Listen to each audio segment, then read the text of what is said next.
Hello everyone. Today I'm going to explain gRPC, a modern remote procedure call framework from Google. I know it's quite hectic or it's too complex for you, but I will present you in a very easy way, right?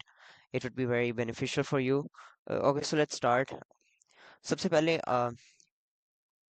gRPC होता क्या है बताने से पहले आपको कुछ दिखाना चाहता हूँ। ये सुंदर पिचाई आपको पता तो होगा, गूगल के सीईओ। ये क्या कह रहे हैं, rest APIs are nice but what if we go fast. इसका मतलब ये है कि रेस्ट एपीआईज चलो काम कर रही हैं लेकिन इससे कुछ फास्ट भी हो सकता है। अच्छा, अगर इससे कुछ फास्ट हो सकता है तो रेस्ट एपीआई में कुछ खामियां होंगी, कुछ लिमिटेशंस होंगी। तो रेस्ट एपीआई के साथ क्या प्रॉब्लम है, अब उन पे पहले फोकस करें। Rest uses Jason JavaScript object notation. Rest APIs के अंदर कुछ ऐसा क्लाइंट सर्वर से कम्युनिकेशन के दौरान ऐसा कुछ डाटा शेयर होता है और ये बहुत बड़ा होता है। इस लेकिन ऐसे आप पूरा पूरा ऐसे भेज रहे हो हर रिक्वेस्ट के साथ, तो इट्स वेरी डिफिकल्ट। तो बहुत ज़्यादा डाटा हो जाता है। सेकेंडली, रेस्ट यूज़ करता है एच टी टी पी 1.1 को, जिसके अंदर it's just like a one way road, right. एक रिक्वेस्ट एक टाइम पे आई जाएगी। ओके, रेस्ट माइक्रो सर्विसेज में स्ट्रगल करता है, ऑब्वियस सी बात है जब इस पे इतनी लिमिटेशंस लग गई हैं। जेसन ज़्यादा डाटा यूज़ करता है, उसके अलावा वन वन वे रोड है इनकी कम्युनिकेशन की। तो ऑब्वियसली माइक्रो सर्विस जो मल्टीपल माइक्रो सर्विसेज होती हैं उसके इन्वायरमेंट में, तो ऑब्वियसली ये स्ट्रगल करेगा। तो फिर आती है एंट्री हमारी जीआरपीसी की, जो कि हमारा सुपर हीरो है इस केस में, जो कि क्या है, ज़्यादा फास्टर है और ज़्यादा एफिशिएंट है। सबसे पहले जीआरपीसी होता क्या है, it stands for Google remote procedure call. It's an open source protocol design by Google. अच्छा, ये एक प्रोटोकॉल है just like a set of rules for communication directly and quickly between two applications. तो हमारे case में computer networks के अंदर client और सर्वर होता है, राइट।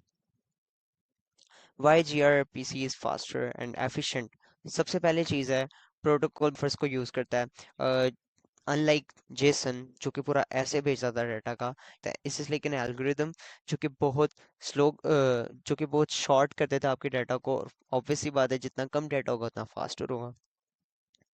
उसके अलावा ये H T T P two use करता है जो कि स्ट्रीमिंग वगैरह के लिए, यानी कि मल्टीपल यूजर्स एक टाइम पे डाटा भेज भी सकते हैं, डाटा रिसीव भी कर सकते हैं। It's just like a highway, जो कि बहुत बड़ी हाईवे है।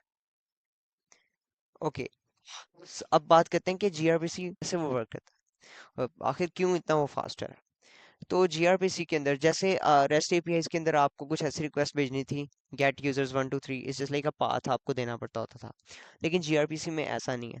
जो क्लाइंट है और वो सर्वर है, जो सर्वर में एप्लीकेशन काम कर रही है, क्लाइंट जो उसको रिक्वेस्ट भेजेगा वो सिर्फ एक फंक्शन को भेजेगा।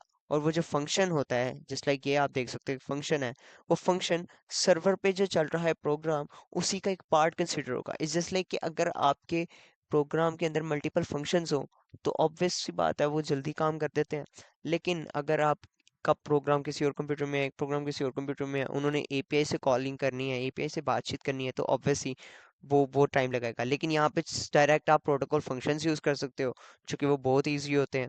बाकी इसके अंदर सिक्योरिटी वगैरह का इशू कोई नहीं होता, क्यों, क्योंकि सारे काम आपकी जीआरपीसी ऑलरेडी हैंडल कर लेता है। आपने जस्ट लाइक फंक्शंस को हैंडल करना होता है। जस्ट लाइक वर्सल के अंदर जो सर्वरलेस आर्किटेक्चर यूज़ करते हो अपनी एप्लीकेशन, वेब एप्लीकेशंस को डिप्लॉय करने के लिए, उनमें भी आपके इसी तरीके के फंक्शंस यूज़ होते हैं, जो कि फास्ट कर देते हैं आपकी कम्युनिकेशन को। आपकी वेबसाइट जल्दी लोड होती है। अच्छा, तो ये जीआरपीसी कहाँ यूज़ होता है, ज़्यादा स्पीड एंड माइक्रो सर्विसेज वगैरह में, जैसे मैंने वर्सल की एग्जांपल दी। और भी बहुत सारी एप्लीकेशंस होंगी। अगर ये गूगल ने डेवलप किया है तो गूगल के अलावा, गूगल तो इसको कर ही रहा है, नेटफ्लिक्स और ड्रॉप बॉक्स वगैरह भी यूज़ इसको कर रहे हैं। हाँ, ये मेन पॉइंट है कि जीआरपीसी अमूमन बैकएंड कम्युनिकेशन के लिए यूज़ होता है। क्यों, क्योंकि फ्रंट एंड के लिए रेस्ट एपीआई काफ़ी अच्छा काम कर देती है। क्यों, क्योंकि आपने ब्राउज़र के साथ कम्युनिकेशन करनी होती है, तो उसमें जीआरपीसी का ज़्यादा यूज़ नहीं होता, क्योंकि आपको कुछ स्पेसिफिक इन्फॉर्मेशन भेजनी पड़ती है जो कि जेसन के थ्रू, रेस्ट एपीआई के थ्रू ज़्यादा बेटर है। लेकिन बैकएंड कम्युनिकेशन, यानी कि दो सर्वर्स हैं जिनमें से फ्रंट एंड का कोई काम नहीं कर रहा, उनके आपस में कम्युनिकेशन के लिए ये बेस्ट प्रोवाइड करता है। Okay, so to conclude, gRPC is like REST API, simple, but after having 2 energy drinks, so you can say कि बहुत fast हो जाता है। Thank you, this was my presentation. Hope so आप लोगों को समझ आई होगी।